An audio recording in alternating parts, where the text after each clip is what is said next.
biar nggak salah paham. Kalau perempuan marah-marah nggak salah paham, gitu ya. Karena emang ada siklus hormonal yang terjadi sebulan sekali terjadi, dan pasti akan mengakibatkan tubuhnya lebih sensitif terhadap perubahan. Ya.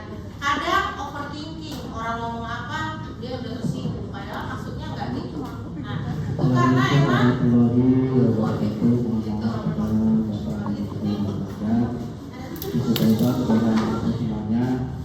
yang merasa sekolahnya ketinggalan di tempat ojek dan motornya sudah ditaruh di tiket. Jadi yang merasa bekalnya ketinggalan di tempat ojek, sekarang bekalnya sudah ada di tempat tiket. Silakan diambil. Terima kasih. Assalamualaikum warahmatullahi wabarakatuh. Oke, lanjut ya. Nah, ini gambar apa? Ini gambar dinding rahim atau endometrium. Jangan ngobrol.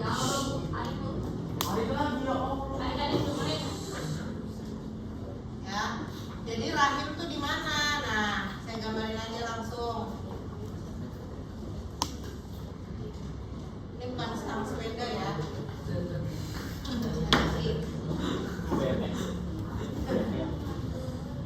Nah, jadi ini rahim atau uterus, dindingnya akan punya siklus untuk tipis dan tebal. Masih mau ngobrol? Saya suruh maju ke depan. Oke, jadi kan saya udah bilang ini penting, harus hafal di luar kepala. Nah, dinding rahim, jadi di sini ada diagram menstruasi dari hari 0 sampai hari ke-28. Hari 0 sampai ke-28 maksudnya gini. Setiap 28 hari sekali perempuan itu akan mengalami menstruasi. Tapi ada yang siklusnya 30 hari sekali. Ada yang siklusnya 32 hari sekali. Pada umumnya 28 hari sekali. Ya. Sehingga diagram ini mewakili yang 28 hari sekali aja. Yang 32 hari sekali gimana, Bu? Tinggal dibagi 2 di tengah-tengah. Ini nanti kalau 32 hari berarti di sini 16. Kalau yang 30 hari berarti di sini 15. Gitu. Ini khusus yang 28 hari. Tapi siklusnya sebenarnya sama. Hari ke-1 sampai hari ke-7 terjadi peluruhan dinding rahim. Kita lihat di sini. Dinding rahimnya tebal, terus menjadi tipis. Kenapa? Karena sel-sel mati jaringan yang ada di sini yang tadinya sudah tersusun sedemikian rupa agar bisa terjadi kehamilan, tetapi karena tidak terjadi kehamilan, maka dinding ini akan luruh selama 6 hari atau 7 hari. Nggak mungkin luruh seharian langsung brok gitu ya, karena kita bisa kehilangan darah, kehilangan cairan. Oleh karena itu dia continue hari per hari hingga mencapai 7 hari baru tipis. Nah, kalau udah tipis maka tidak lagi terjadi peluruhan. Seperti itu ya. Ini dinding rahim dari hari pertama sampai hari ke-6 atau 7. Selanjutnya akan terbentuk kembali dinding rahimnya dari mulai hari ke-7 sampai hari ke-14. Nah, di sini ini adalah masa subur wanita, di mana apabila di sini tertanam zigot, maka kemungkinan hamilnya lebih tinggi. Ini berarti masa subur. Berarti habis mens 7 hari kemudian itu adalah masa subur. Di sini lagi kenceng-kencengnya nih nafsu makan, ya. Nafsu makan lagi banyak-banyaknya karena emang harus bergizi kan. Nah, terus lanjut sampai ke hari ke-28 masih terjadi penebalan, artinya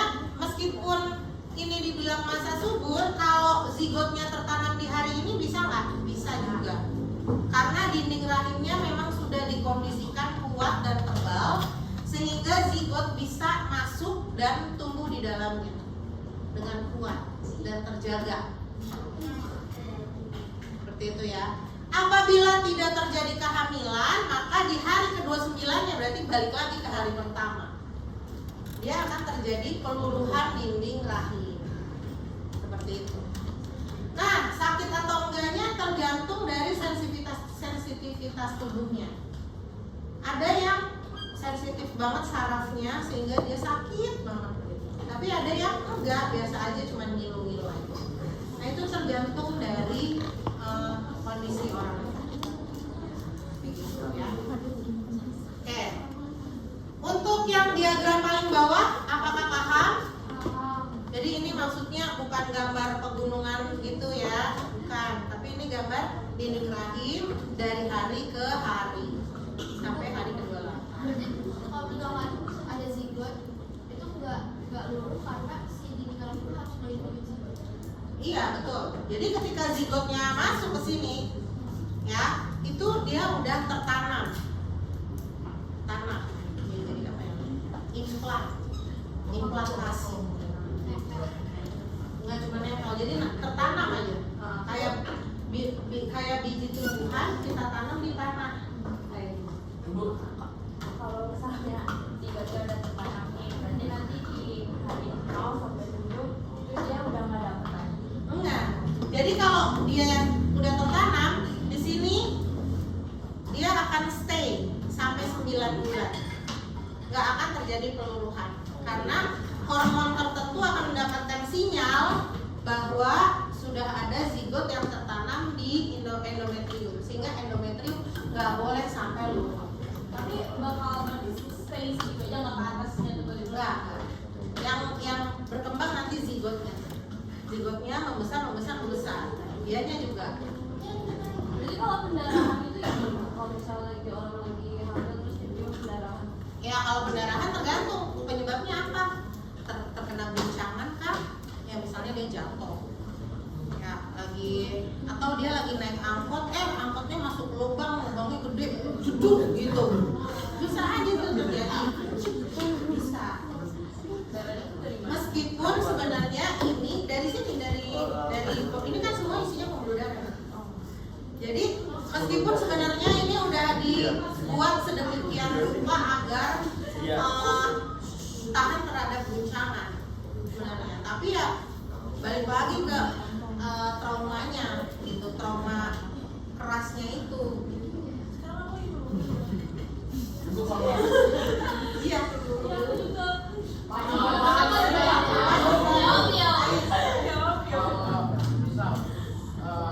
Orang berarti kan dia kalau di masa kesuburan tuh persentase buat mempunyai anak dia udah tinggi kan itu. Tapi kalau pada masa saat gak subur itu juga bisa punya anak atau gimana? Nah, masa dia nggak mungkin melakukan hubungan seksual pada saat menstruasi? Nggak boleh ini, ya nggak boleh.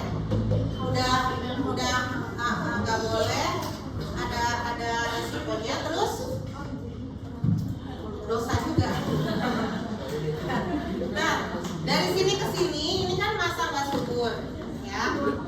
Ini masa nggak subur. Artinya kalau sperma masuk di bagian ini nggak bakalan jadi.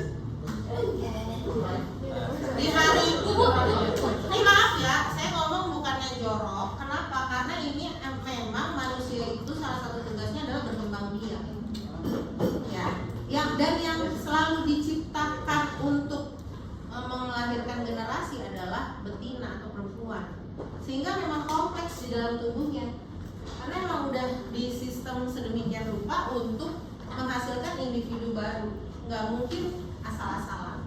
Pasti harus ya sekompleks ini gitu ya. Jadi bukan hal yang sederhana, tapi memang rumit ya. Jadi kalau seandainya terjadi hubungan atau kopulasi pada saat ini nggak akan terjadi kehamilan. Makanya ada orang KB sistem kalender, pernah dengar nggak? Oh, nggak pernah ya. Jadi ada alat, kan kalau keluarga berencana biasanya suka pakai alat kontrasepsi gitu ya. Nah tapi ada keluarga yang memilih untuk nggak pakai alat kontrasepsi. Ada keluarga yang memilih ya udah berarti hubungan suami istrinya di sini supaya nggak terjadi kehamilan. Ini namanya sistem kalender. Meskipun kadang siklusnya kan nggak teratur. Nah, itu jadinya kebobolan. Nah, apa namanya? Resiko kebobolannya lebih banyak. Ya. Oke, nah di sini sampai sini paham ya? Oke, lanjut ya. Sekarang kita ke bagian yang atas dulu. Apa ini namanya? Folikel. Nah, folikel adanya di mana? Di ovarium. Ya, folikel adanya di sini nih. Kalau tadi kan kita ngomongin yang ini, rahim. Ya, sekarang kita ngomongin yang ini. Ovarium. Nah, ovarium itu apa? Ovarium itu pabrik telur.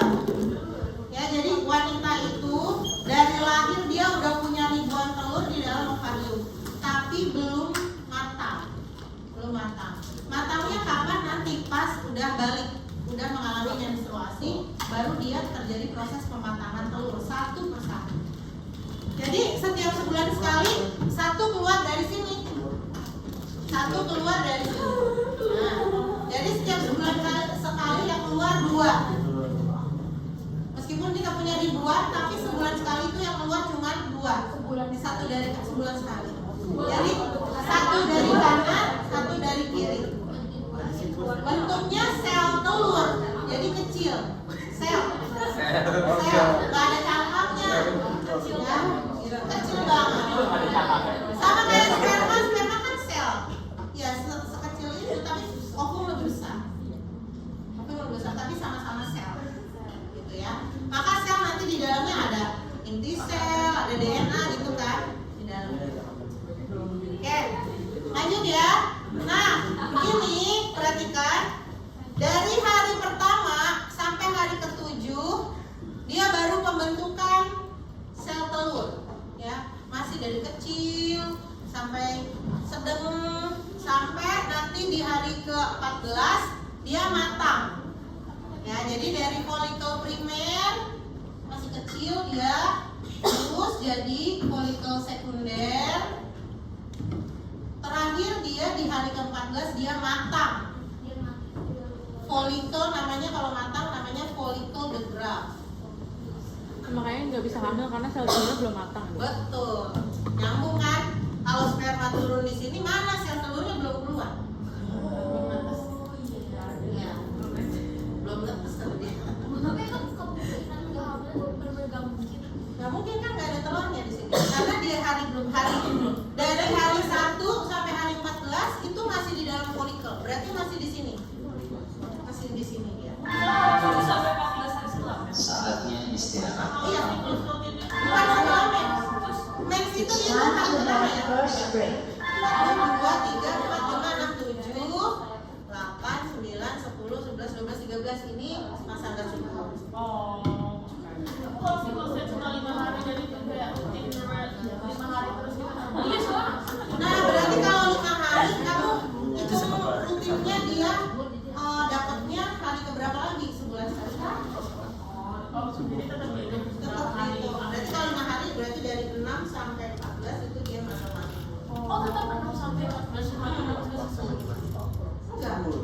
Tergantung siklus berapa kali sehari. Misalnya dia 5 hari dapatnya, tapi dia 30 hari siklusnya misalnya. Nah, berarti di hari ke-15 dia populasinya. Nah, sampai hari ke-15.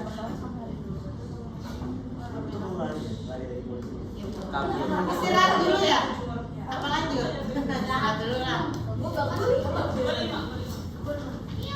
Pokoknya tuh berarti mau selama apapun mensnya kalau misalkan udah berhenti, nah setelah hari berhenti itu tuh sampai 14 bulan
melepaskan, dia akan mengkerut, ya, menjadi suatu tempat aja tapi kosong, nggak ada telurnya, ya.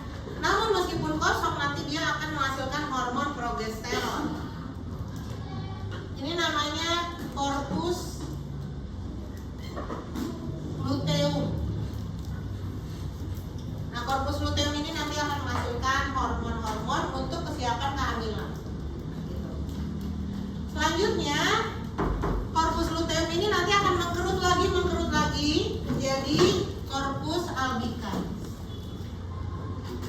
Nah, kalau tidak terjadi kehamilan, maka akan terbentuk folikel baru lagi di hari pertama. Paham? Paham nggak? Coba ulang. Dari hari pertama sampai hari ke-14 terjadi perkembangan folikel. Dari folikelnya primer, sekunder, dan akhirnya menjadi folikel matang atau folikel degrad. Di hari ke-14 terjadi ovulasi namanya, atau proses pelepasan ovum. Dari folikel degrad ini akan keluar oosit sekunder. Setelah keluar, berarti kan kosong ya. Nah, folikel ini menjadi folikel yang mengkerut, disebut corpus luteum. Seiring mengecil dan mengecil, dia akan menjadi corpus albicans. Selesai sampai di siklus 28 hari. Kalau tidak terjadi kehamilan lagi, maka akan terbentuk folikel yang baru, telur yang baru. Oosit sekunder gunanya buat apa Ibu? Oosit sekunder nanti dia akan berubah menjadi ovum dalam proses oogenesis. Nah, ini keluar, tapi keluarnya di mana? Di sini nih. Ya, dari ovarium nanti keluar nih oosit sekundernya menuju ke saluran ini. Saluran yang di sini ini namanya oviduk atau tuba fallopian. Nah, di sini nih janjiannya sama sperma. Disinilah dia menunggu kedatangan sperma untuk difertilisasi. Kalau nggak datang spermanya, maka dia akan diarahkan menuju rahim dan keluar dengan dinding rahim dalam proses menstruasi. Aku mau nanya, kalau semisal dia punya penyakit rahim tuh, terus nanti rahimnya jalan, nah itu nanti dia fasenya berarti udah nggak ada kan? Nggak ada. Kalau rahimnya udah diangkat ya udah. Tapi masih menstruasi nggak? Enggak, karena udah ada dinding rahim lagi. Nggak menstruasi. Tapi hormon-hormon tetap dikeluarkan. Ya, jadi hormon itu nggak cuma untuk ini doang. Hormon itu juga untuk stamina tubuh wanita. Makanya wanita kalau udah nggak menstruasi alias menopause, dia ringkih badannya. Karena hormon-hormon tersebut udah nggak diproduksi lagi. Jadi si mens itu selain dinding sama telurnya juga. Iya, ini nih, ininya nih penting nih, ovarium. Ya kan, ini hormon-hormon dari ovarium dan pituitari. Pituitari kan yang ada di hipotalamus. Nah, hormon-hormon itu akan terus dikeluarkan meskipun dia udah punya rahim. Tetap ada untuk stamina tubuh dia. Oke, untuk dinding rahim dan folikel, apakah sudah paham? Paham. Nah, sekarang nih ya, yang grafik ini. Grafik ini adalah grafik terdiri dari 4 hormon, FSH, LH, estrogen, progesteron. FSH itu yang warnanya hitam, LH itu yang warna merah, estrogen yang warna hijau, progesteron yang warna coklat. Nah, ini bekerja bersama-sama di setiap harinya di dalam tubuh wanita. Ya. Mulai dari masa menstruasi dulu. Kita baca, coba. Kita baca grafiknya. Menstruasi. Pada saat menstruasi, maka yang terjadi adalah apa? Estrogen sama progesteronnya rendah, FSH sama LH sudah mulai dibentuk. Nah, jadi seperti ini. Di sini ada. Jadi penjelasannya di sini. Jadi kebalik ya berarti. FSH sama LH-nya terbentuk, estrogen sama progesteronnya turun. Terbalik dari yang ini. Ya, kita mulai dari yang menstruasi dulu. Jadi kenapa dia menstruasi? Karena yang tadinya di sini progesteron sama estrogennya tinggi malah turun. Mengapa? Karena progesteron dan estrogen itu menyebabkan dinding rahim kuat dan menebal. Karena nggak ada kehamilan di sini, kan jadi luluh tuh menstruasi.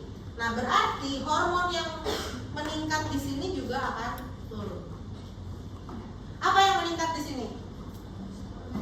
Progesteron sama estrogen tuh yang gambarnya kayak gunung, ya. Progesteron, estrogen tinggi kan pada saat pasca ovulasi, tetapi pada saat menstruasi dia turun sehingga luruh dindingnya, sehingga tidak lagi dipertahankan. Kalau terjadi kehamilan gimana? Kalau terjadi kehamilan ini tetap setinggi gunung nih. Progesteron sama estrogen tetap tinggi supaya dinding rahim tetap tebal. Tapi kalau tidak terjadi kehamilan, dia turun seperti ini. Paham? FSH sama LH belum meningkat, masih dibentuk.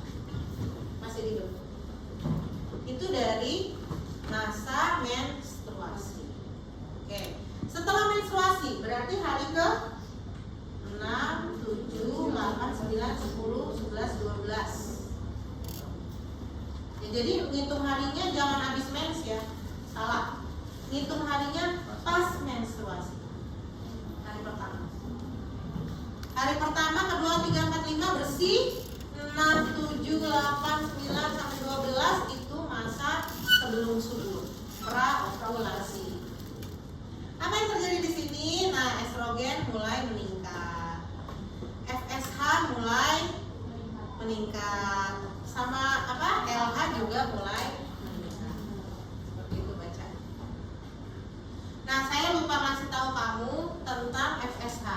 FSH ini adalah singkatan dari follicle stimulating hormone. Artinya apa? Bahasa Indonesianya? Hormon yang menstimulasi folikel. Maka pada saat perkembangan folikel ini menjadi matang, itu adalah peran dari FSH. Ya, jadi keberadaan FSH adalah untuk perkembangan folikel. Seperti itu, ya. Paham ya di sini? Nah, penjelasan yang barusan ada di 6 sampai 12 hari itu ya. FSH dan LH meningkat, estrogen naik, dibentuk, terus FSH menyebabkan perkembangan folikel menjadi matang atau folikel degrad. Lanjut di masa subur ya, 13, 14, 15 hari. Oke. Dimulai dari estrogen. Nah, di sini estrogen ini bukan meningkat terus ya. Nah, peningkatan estrogen yang terus-menerus ini memicu peningkatan pelonjakan hormon LH. Jadi estrogen meningkat terus. LH terpicu menjadi melonjak drastis. Melonjaknya di hari ke-14. Di tengah-tengah siklus. Jadi dia pertamanya baru dibentuk, karena estrogen meningkat terus maka dia melonjak drastis di hari ke-14 dan turun lagi di hari ke-16. Kenapa dia melonjak di hari ke-14? Karena oleh estrogen dipicu, gitu ya, dipicu oleh estrogen. Nah, kalau LH-nya meningkat melonjak drastis, apa yang terjadi? Ini nih, folikel degrad pecah. Jadi pecahnya folikel degrad itu dikarenakan melonjaknya LH. Nah, LH singkatan dari ya, luteinizing hormon. Nah, jadi si folikel degrad itu bisa pecah hanya kalau LH melonjak drastis. Setelah pecah,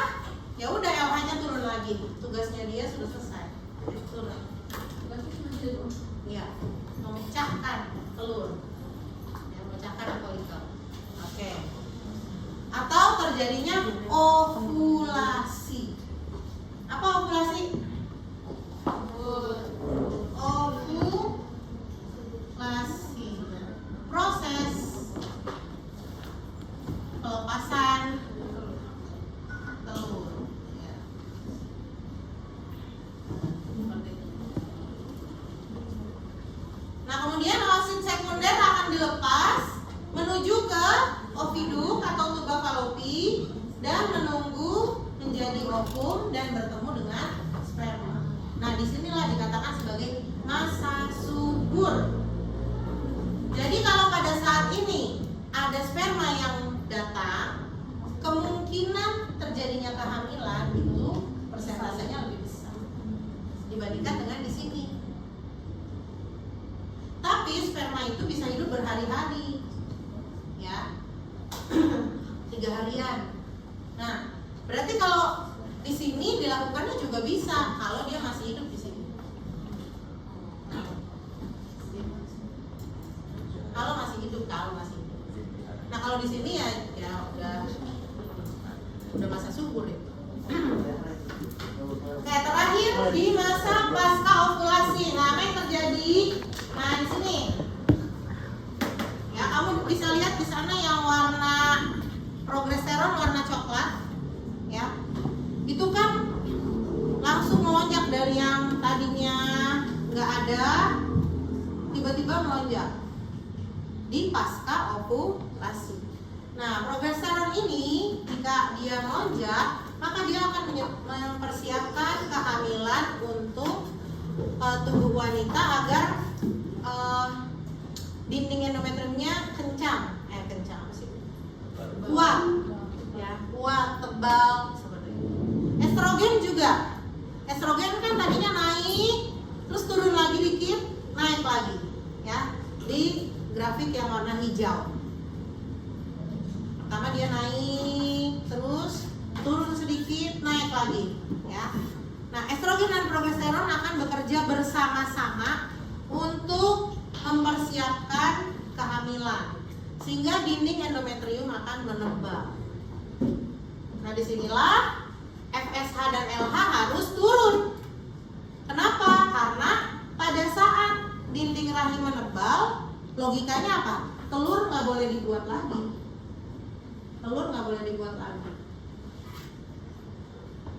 Kan lagi nungguin kehamilan, masa ada telur lagi?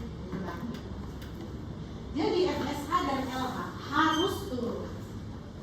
Sedangkan estrogen progesteron naik untuk membuat dinding endometrium tebal.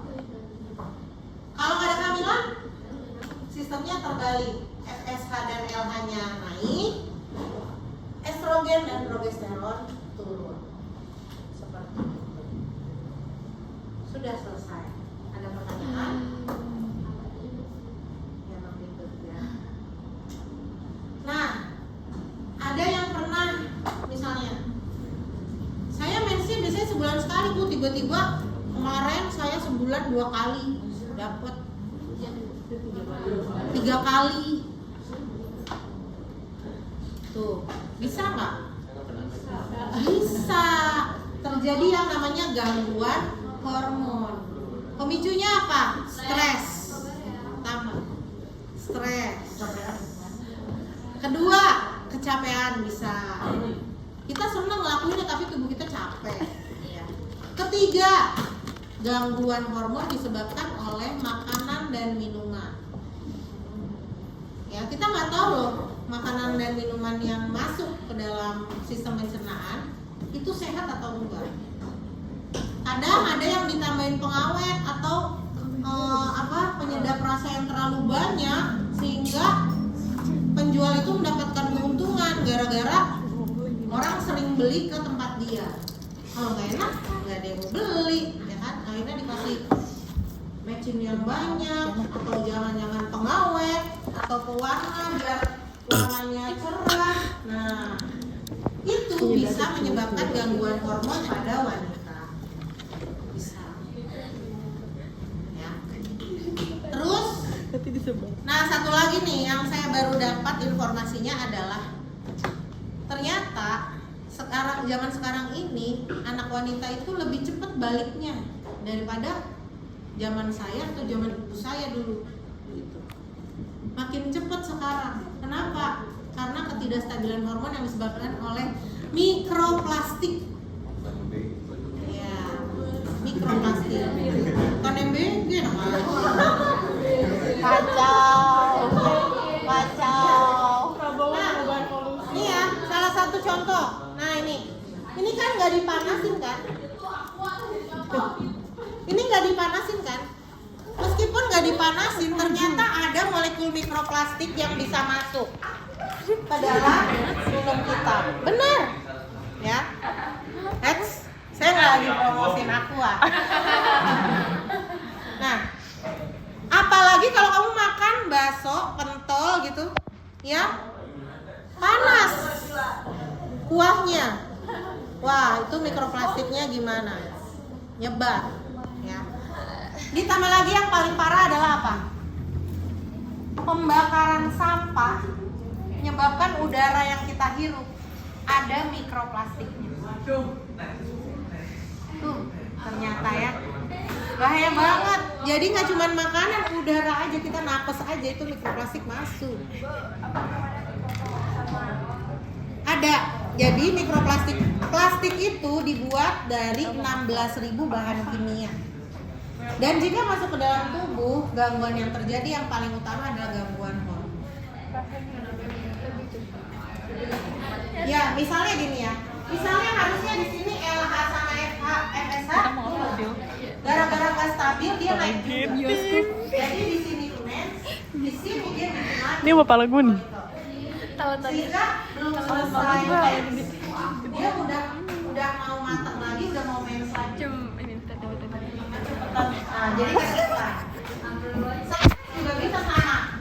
Ya, sinyal-sinyal dunianya jadi nggak beres. Terus ya gitu.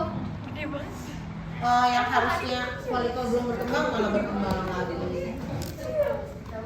Yang harusnya, atau mungkin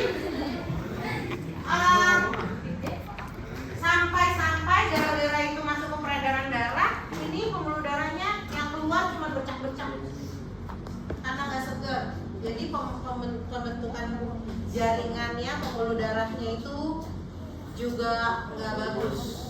Jadi cuma bercak-bercak coklat aja, darahnya nggak segar. Nah itu juga harus hati-hati ya.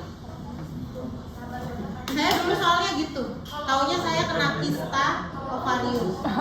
Jadi ovarium saya yang sebelah kiri kan harusnya cuma segini ukurannya ya, jadi segini.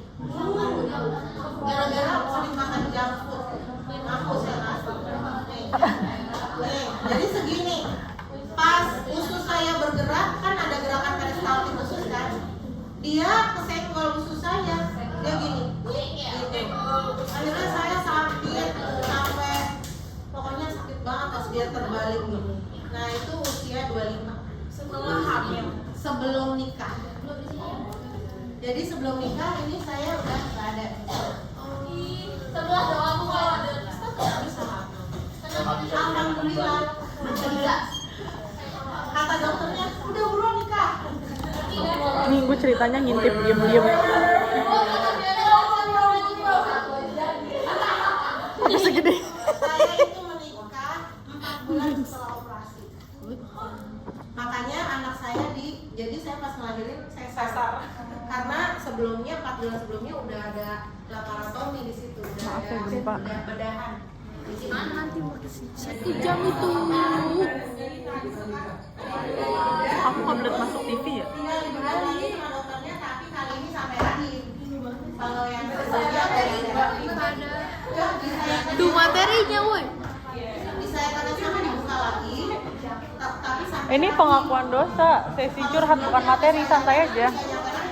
Ustaz, tanya dong Ustaz. iya dong.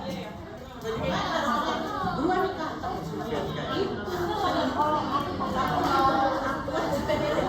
Kita nge-vlog aja lah bos. Nama barang Rumah Sakit Jantung dan Pembuluh Darah Harapan Kita, non medik, Apple Pro Seperti bapaknya Muhadi. A2 437 12,9 inch plus keyboard and pencil pad. Ruangan Direktur Medik dan Keperawatan.